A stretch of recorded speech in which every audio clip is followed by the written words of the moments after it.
Hello everyone, it's really lovely to be here at Maiden Castle with Paul, putting together a little talk for you this week. You can see the car park behind me. We're going to go on a little walk round, so hopefully you'll get a tour of the castle and hear a few things to reflect on this week. I want to just look today at a single point. This idea that Jesus sometimes calls people to do things that seem a bit crazy, and a really challenging point that he perhaps calls you and me to do things that are a bit crazy. In John chapter 10 and verse 10, Jesus says, "I have come that you may have life in all its fullness, in all of its abundance." And yet, so often we fail to fully get a hold of that. And I believe very, very much that Jesus calls us to do crazy things as a part of fully getting our arms around the fullness of life that he offers. It's different for everyone, but the Bible gives us lots of examples of Jesus asking for things that are really very, very odd. And he gets all sorts of different responses. We'll investigate a few, and I hope that by the end of it we get a picture of how a call to be a bit crazy can tear down the barrier that is between us and the fullness of life that Jesus offers. So, in Luke chapter 18, Jesus encounters a really nice young guy, the rich young man. He comes up to Jesus, he asks him a question. What must I do to inherit eternal life? The question's very important because the rich young man uses a specific Greek word for inherit. He uses the word kleronomai, and it means properly deserve. He asks Jesus, what must I do for eternal life to be my right? And Jesus answers him in a pretty direct way. He says, you need to have kept all of the commandments all of your life. And Jesus goes through various things. The rich young man's response, whether it's true or not, is one that kind of bats that away. I've done all of that. But still he persists. He understands that there must be more than just keeping commandments to gaining eternal life. Now at that point, Jesus asks him to do something crazy. He's a wealthy man, and Jesus says to him, give away everything you've got. All of your cash, all of your homes, all of your clothes, all of your chariots and donkeys and heaven only knows what. Give it all to the poor. Come and follow me, but throw all that stuff away for good purposes. The rich young man walks away sad because it's a crazy thing to ask. What he's not realised is that Jesus has identified the enormous barrier in his life that has come between him and gaining the fullness of life that Jesus promises. This young man has placed his faith in his cash. He's placed his security in his wealth. He has placed his happiness in the abundance of his possessions, but not in the abundance of his life. This is a terrible mistake. Jesus doesn't say to all of his disciples, give up everything you own, but he says it to this young man because for him it's a barrier. How does Jesus suggest this barrier is torn down? By doing something that the world would call crazy. Give it all away. Craziness tears down that barrier that comes between you and the fullness of life that Jesus Christ calls you to. What we're going to do now is rewind 8 chapters in Luke's Gospel and have a little look at Luke chapter 10. It is a passage that's very famous called the Parable of the Good Samaritan, and it all takes place when Jesus meets a lawyer. And that lawyer asks almost exactly the same question as the rich young man. What must I do to inherit eternal life? Now on this occasion, Jesus just asks him a question in return. He says, well, what do you think?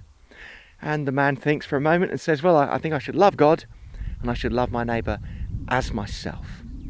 And Jesus says, yes, do this and you'll be all right. You'll be okay.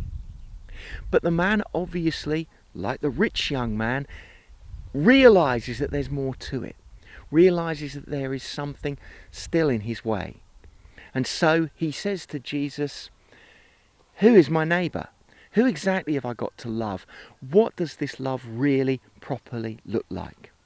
So Jesus tells him a story about a man who gets mugged and left for dead, and a number of people walk past him. One of them does something, two of them ignore him. The Levite and the priest are journeying to Jerusalem, and they walk past this man without stopping to help him. What they do seems callous, but in fact in those times was incredibly sensible. Number one, the guy looked dead. Perhaps he was dead. Number two, perhaps he was alive and well, and this was a trap, and when they went over, they were going to be killed. And number three, this was a priest and a Levite. If they go near a dead body, they become ritually unclean, and they were going, in all likelihood, from Jericho to Jerusalem to serve in the temple. They'd have had a wasted journey. It would have all been a waste of time. And so they do something exceptionally sensible. Now, back in these days, Samaritans hated the Jews, and the Jews hated the Samaritans. So when the Samaritan comes along, he's the last person you'd expect to do anything. For him to do something would be crazy. Secondly, all the other things cut in as well. It could be a trap for him. Still, he takes the risk. And when he has done his best to heal this man, he drops him off at an hotel and says, here's my checkbook, effectively. Spend what's needed to get him right. And if there's not enough money, I'll pay the rest when I come back. And then Jesus asks the lawyer a question. He says, which one was a good neighbour? Which one was loving? Effectively, which one got it right? The lawyer correctly identifies the Samaritan, and Jesus says something to the lawyer that he also says to you and me. Go and do likewise.